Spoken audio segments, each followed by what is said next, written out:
नमस्कार दोस्तों, मेरे YouTube चैनल TVS पामिस्ट्री में आप सभी का बहुत बहुत स्वागत है। दोस्तों, अगर आप भी अपने हाथ का हस्तरेखा विश्लेषण करवाना चाहते हैं तो इस व्हाट्सएप नंबर पर व्हाट्सएप मैसेज कर सकते हैं, कृपया कॉल ना करें। ये जो इमेज आप देख रहे हैं इस समय, मैं नहीं समझता कि इनका परिचय देने की आवश्यकता है, क्योंकि देश में, दुनिया में इन्हीं के चर्चे हैं। भारत की नवनिर्वाचित राष्ट्रपति द्रौपदी मुर्मू काफ़ी छाई हुई हैं इस समय मीडिया पर, राष्ट्रपति बन चुकी हैं।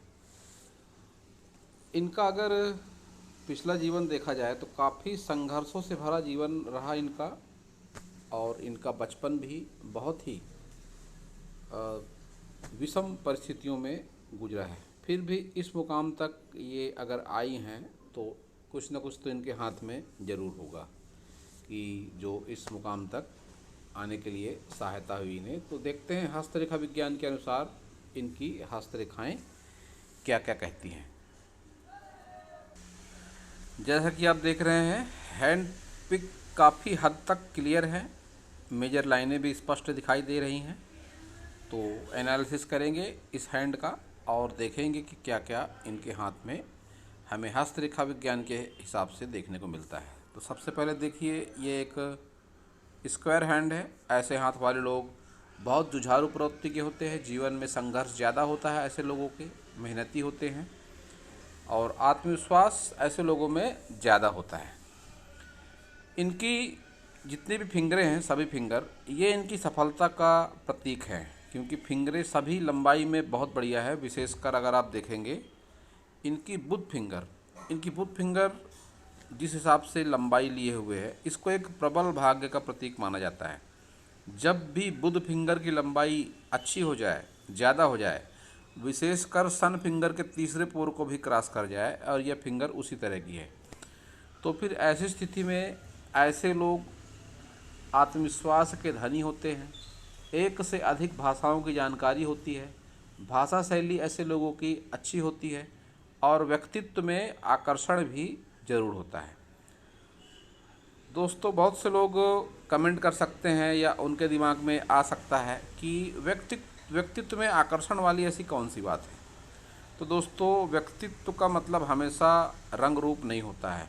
व्यक्तित्व के कई मायने होते हैं, और अगर गुणों की बात करी जाए तो व्यक्तित्व में गुण बहुत मायने रखते हैं, रंग रूप से अधिक गुण मायने रखता है। कोई बहुत सुंदर हो, बहुत आकर्षक व्यक्तित्व हो और उसका लहजा ही बहुत बेकार हो, तो फिर आप कह सकते हैं कि ये उसका गुण है, वो हमें आकर्षित नहीं करेगा।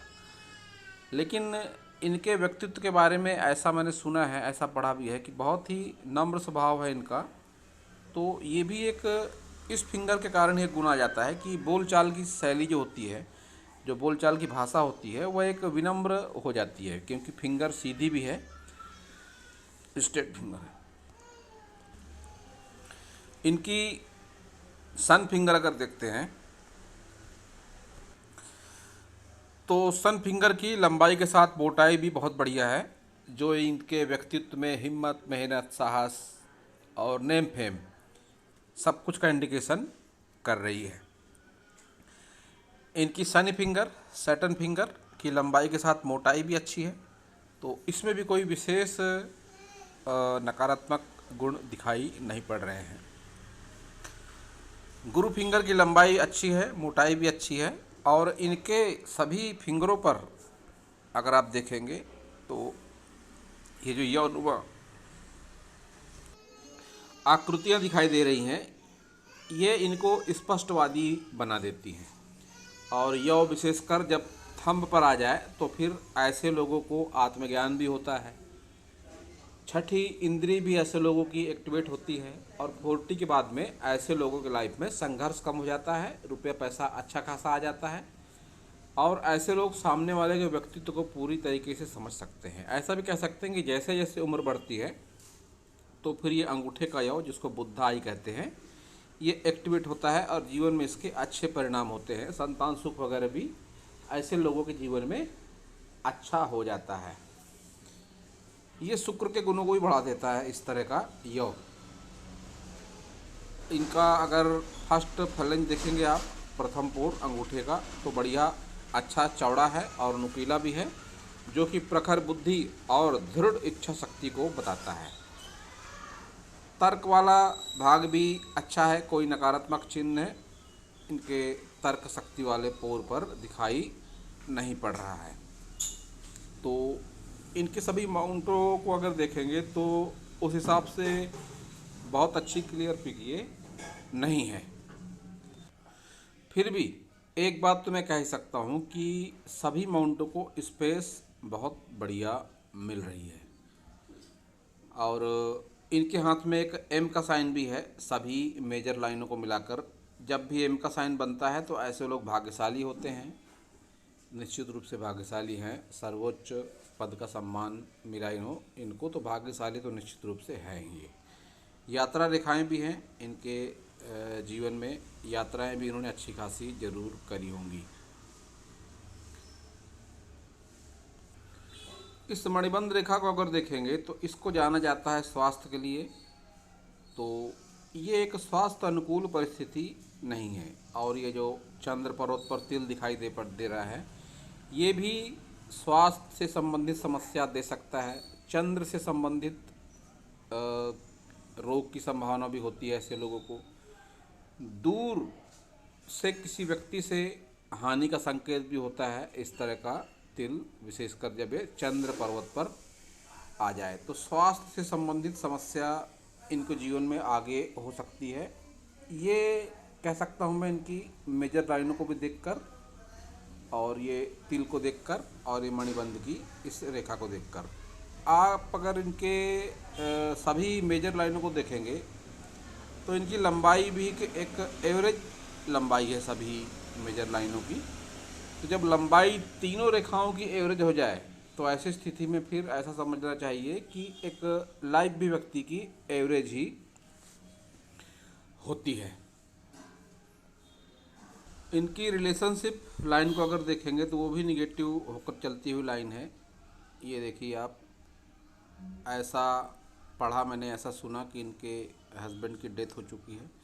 निश्चित रूप से इनके हस्बैंड जो रहे होंगे वो कुछ ऐसा भी हो सकता है कि सोच में कुछ भिन्नता रही हो, या जाति की भिन्नता रही हो, या उम्र की असमानता रही हो। कुछ ना कुछ इनके साथ ज़रूर रहा होगा, क्योंकि एक फोर्क बनाकर चलती हुई इनकी रिलेशनशिप लाइन विवाह रेखा है जो आगे जाकर सीधी हो गई। तो ऐसी स्थिति में ऐसा ही होता है, बहुत सी बार ऐसी कंडीशन में अंतर जातीय विवाह भी होता है, या तो उम्र की, विचारों की, रंग रूप की भिन्नता, कुछ न कुछ होता है, तब ये फोर्क बनता है। तो इनके साथ भी ऐसा कुछ ज़रूर रहा होगा। इनके हस्बैंड के बारे में मैंने कोई सर्च नहीं किया यूट्यूब पर, नहीं मुझे कोई जानकारी है। इस रिलेशनशिप लाइन को देखकर मैं ये बात कह रहा हूँ। इनके मंगल पर भी यहाँ पर एक डॉट दिखाई पड़ता है, जिसको भी अच्छा नहीं माना जाता। तो ऐसी हो सकता है कुछ अप्रिय स्थिति का सामना इनको करना पड़ा हो, अनावश्यक वाद विवाद, लड़ाई झगड़ा, झंझट, कुछ ऐसी परिस्थिति का निर्माण इनके जीवन में हुआ होगा जो बहुत ज़्यादा आगे नहीं बढ़ा होगा, वो भी इनके हाथ से दिखाई पड़ रहा है। तो दोस्तों, यह था इस हाथ के बारे में मेरा हस्तरेखा का ज्ञान। अब एक बात और मुझे दिखाई पड़ रही है कि एक जिसको कहा जाता है प्रभाव रेखा, संजीवनी रेखा, वो भी इनके हाथ में है। जब भी ये होती है संजीवनी रेखा किसी व्यक्ति के हाथ में, तो ऐसे लोगों के जीवन में कोई ना कोई सकारात्मक शक्ति जरूर होती है, और इसका आभास भी उसको होता है कि कोई सकारात्मक शक्ति है जो कि हमारा भला चाहती है। तो वो भी बात इनके साथ है। अब ये दो चीज़ें जब हो जाए किसी व्यक्ति के हाथ में, बुद्धा आई, संजीवनी रेखा और ऊपर से एम का साइन, तो ऐसे लोग भाग्यशाली तो निश्चित रूप से हो ही जाते हैं, और भाग्यशाली हैं जरूरी है। तो दोस्तों, यह था इस हाथ के विषय पर मेरा हस्तरेखा का ज्ञान। अगर आपको मेरा वीडियो अच्छा लगा हो तो आप मेरे चैनल को सब्सक्राइब करें, मेरे वीडियो को लाइक करें, शेयर करें, कमेंट करें, और पूरा वीडियो देखने के लिए आप सभी का बहुत बहुत धन्यवाद।